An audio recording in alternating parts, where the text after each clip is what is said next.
The Viaterra Drybag series of motorcycle tailbags can transform your riding experience with the convenience of waterproof protection without the need of any internal or external rain liners. But in order to get the best out of your Viaterra Drybag, you need to care for it too.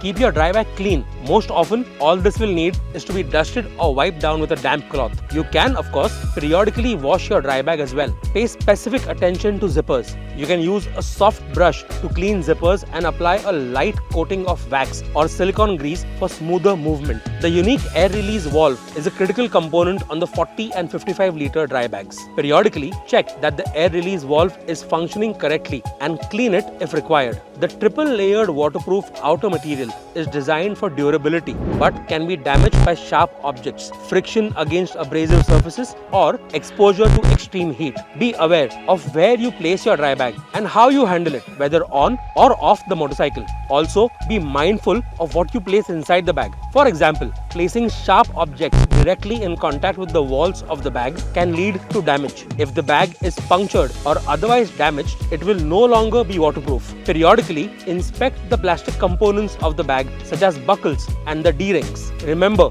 to also check the mounting straps to ensure that they are in optimal condition. If you notice any damage to the mounting straps of your 40 or 55 litre dry bags, you can order a replacement through our website.